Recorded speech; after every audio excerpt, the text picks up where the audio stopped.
Hi everyone, we're back. We missed January. It went by in the blink of an eye, but we are here for February wines. I am here with Blackpool Matt, Matthew gone, and we have a great lineup here for you, and he'll kick it off. Yeah, well, I've been busy tasting wine throughout January to kind of restock the club and bring new exciting wines to you. And these are three of those wines which I tried and which just arrived in the last couple of days to the office. And they're going to be in February's shipment for different people. And some really interesting wines, I think. Three different examples of kind of historic styles which are being kind of revisited by winemakers. You can tell Matthew's missing traveling because he definitely embodied that in these three wines. Yes, it's becoming particularly acute. I Zoom called with my mum and my sister on Sunday when we were reminiscing about all of our travels and where we'd want to go next, and we just can't decide where the first place to travel will be. Doesn't help that your sister's in Turkey right now too. She's in Turkey, so maybe Turkey will be the first place we visit, but we don't know when all the travel restrictions will be lifted and she'll still be in Turkey, so it's all very uncertain, but we'll be there at some point. Yes. So I think we're going to start with a Godello from Spain, from Bodegas Godello. It's a 2019 Godello, which is a unique variety. Yep. Yeah, so Godello is a grape variety which was nearly extinct by the 1970s, and which this producer in particular really helped revive plantings of in this region of Valdeorras and also in other regions nearby Ribera Sacra as well. And these are regions which are kind of on the border, on the mountains between Galicia and Castilla y León. And so there's a bit of an Atlantic influence from Galicia, but also a bit of a continental influence from more inland Spain. So a nice combination of the two. And this is a great variety which producers are really getting excited about, and more consumers beginning to learn about Godello. And I think it does produce some really good wines with high acidity, but a nice body to them as well. Now, is Godello found anywhere else, or is it indigenous to Spain? It's indigenous to this part of Spain. You also find it in northern Portugal, which is just the other side of the border. So it's that area. There is actually a vineyard here in Glenellyn, just up the road from us, planted to Godello. Really? Have you tried it? Yes. Cave Dog make a wine from it. And I think Bedrock, which is also in Glenellyn, are going to plant Godello. So we really want to experiment with grape varieties suited to California's warmer climate, because it does get warm in this part of Spain. And you did say it kind of was the coastal but continental kind of exactly Glenellyn. Yeah, exactly. So you're just getting into that bit where it gets nice and warm, but you've got the high altitude to keep the acidity high as well. Awesome. Well, what do you think about it?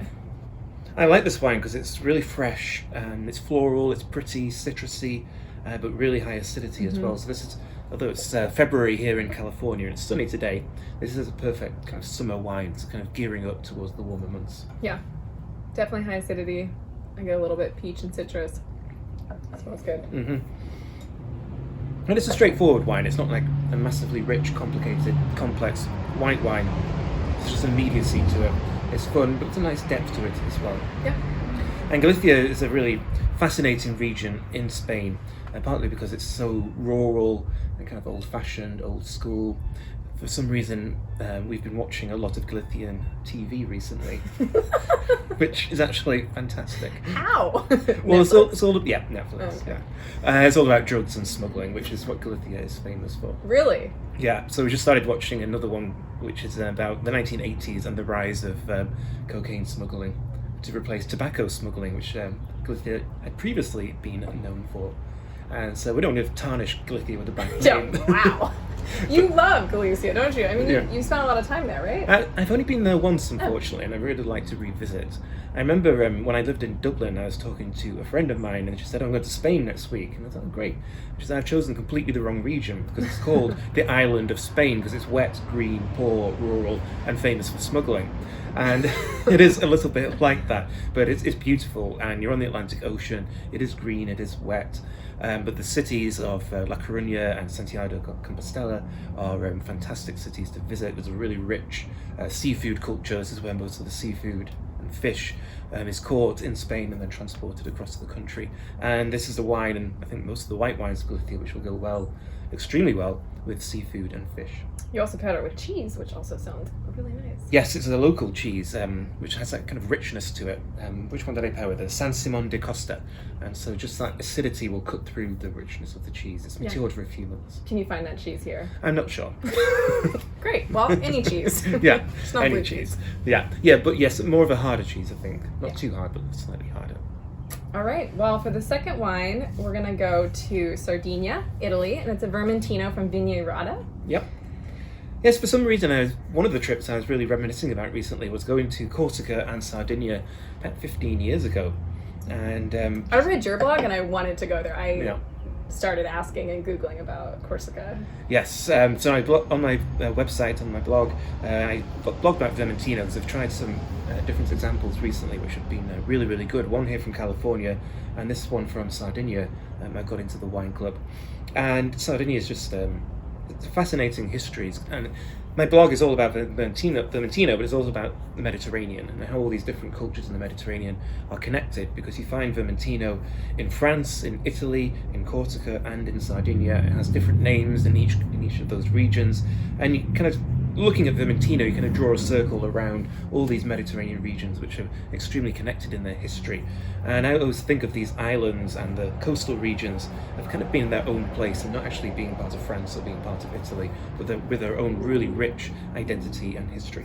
Does any one country try to own Vermentino as their wine? Well, every grape variety grown in Sardinia, the Sardinians claim is indigenous to that island. So Carignan, they claim, comes from Sardinia, though there's no evidence for that to be the case. I think Grenache, they have a tenuous claim as well.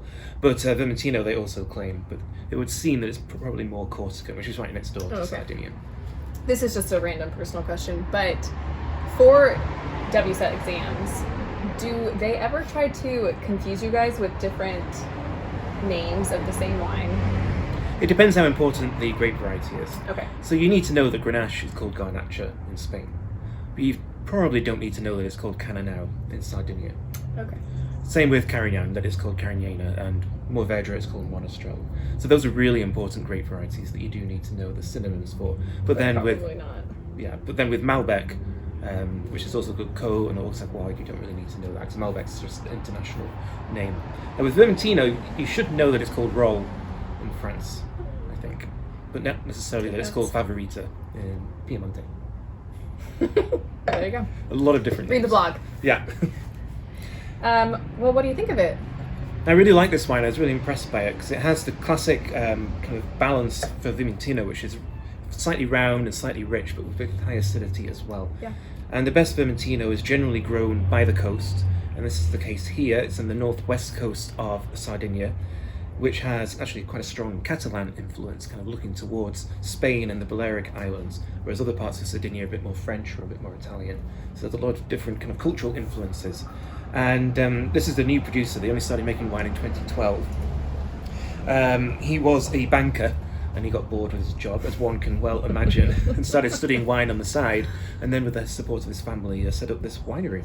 And this is a lot of fun. And he only works with indigenous varieties local. Did you taste with this one in particular? No.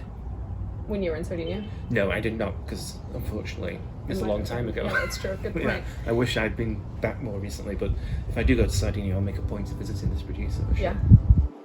Yeah. Anyway, it's a really pretty wine. It's very round, but still crisp. Mm-hmm. And you paired it with cheese as well, pecorino.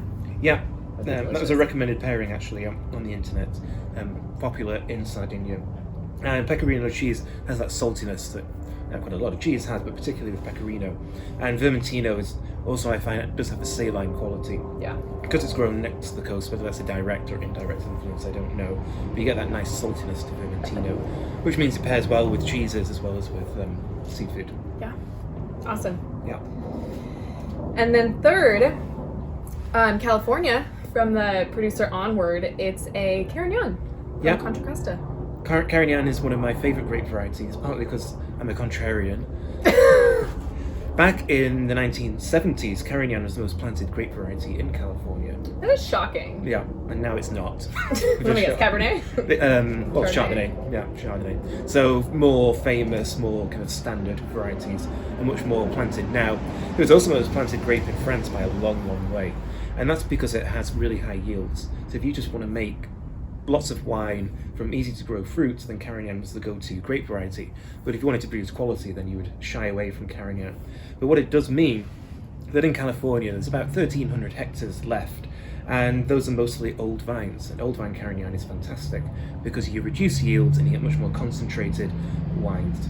And this is from Contra Costa County, which is another reason why Carignan kind of fascinates me. It's in these pockets which aren't really known for wine anymore, but which used to be really important. So Contra Costa County is just southeast of San Francisco. It kind of goes into Oakland as well, so it's really built up, really urban. And there are these just really old vineyards remaining, surrounded by houses and factories and businesses. I know, when I was reading this, it reminded me of the Blanc space. Because that one was in Berkeley, California, and I remember being like, what the heck? But yeah, this one's cool because it's phylloxera resistant because it's just the sandy soils. Yeah, exactly. So it's right on the bay, and so sandy soils, and phylloxera does not like sand. It's one of the few types of soils that it doesn't thrive in. And so sandy soils don't always produce the highest quality wine, but with those old vines, really digging deep to get to the water, not worrying about phylloxera, you just have this really authentic old feel. Because this is the oldest vineyard in Contra Costa County, making it one of the oldest in California. And so you're really digging deep into California's past in tasting this wine. Doesn't that mean it's not grafted onto? Exactly. Yeah. So and typically all these vines out here are grafted onto the same rootstock, so it's kind of unique to have its own. It is pretty much. roots. There's a vineyard right next to it called Evangelo, which is a bit more famous. Yeah. Some really good producers working with fruit from that one, which is the same. It's almost like pure sand. And so those are the vines that were planted 100 or more years ago. Same roots, just digging deep and deep and deep. Yeah, so anyway, so this one's Faith Armstrong Foster. She was from British Columbia, but she came to Napa after, and she decided to make her own label, and she makes Pinot Noir, Carignan, and Pet Nat. Did you get to try all three of those? I have tried. I've also got the Pinot Noir from the Cerise Vineyard in Mendocino into the club as well, because I really like these wines. They're nice and fruity and approachable, but there's a nice gentle kind of seriousness to them as well. I was doing a tasting with a student of mine last week, and we had 3 Pinot Noirs, one from Burgundy, one from New Zealand, and the Onward Pinot Noir, and that was his favourite. Really? By far. Yeah. That's cool. And Mendocino just has that nice combination of warm days and cool nights, which is great for Pinot Noir. And this Carignan's different, but it's that same kind of fruity, floral, perfumed style. Yeah, but to your point, it's not. You've had some Carignan here that's a little bit fun and funky, and this one is definitely kind of got that serious note where it's kind of tastes the little oak. It's more elegant. Yeah, I'd say this is a pretty classic California Carignan. Yeah. And it tastes like California, which is a good thing, because California is a sunny state, so you should really taste that sunshine in the wine. And some producers trying to kind of avoid that. I say embrace it, but don't be too alcoholic, don't be too fruity. And this one is 14.1. 14.1. Doesn't. Yeah, so it's balanced. Can't taste it. Yeah. The important thing with alcohol is that it's balanced. You don't want it too low, you don't want it too high. Just have it in conjunction with the fruits and the style of the wine. Does reading about this make you want to go travel to Contra Costa and visit it? It does actually. There we go. I keep meaning to do it, and I think over the last year, if I have wanted to do it, but then it's now, do I really want to travel to 30 minutes, 45 minutes. I know that I might catch something on the way, who knows. But if I ever get to this stage, the last stage of the MW is the research paper, and my proposal, which was greeted with interest, was on Carignan in California and the kind of the renaissance of Carignan. Renaissance. Because there are so many styles made. There's rosé, there's sparkling wine, there's like big, robust red wine, there's light-bodied, carbonic red wine, there's a classic style like this.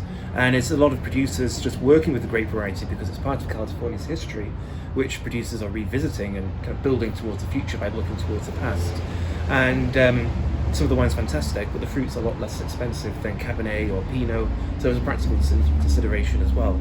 So I do think Carignan is part of the future of California, if only on a small scale. Yeah. Well, great. Thank you guys for joining us. Yeah. These are our 3 of February, and we'll look in your shipment to find some in February. Yeah, I really enjoy these wines, and there's more to come as well, don't worry. Cheers. Cheers.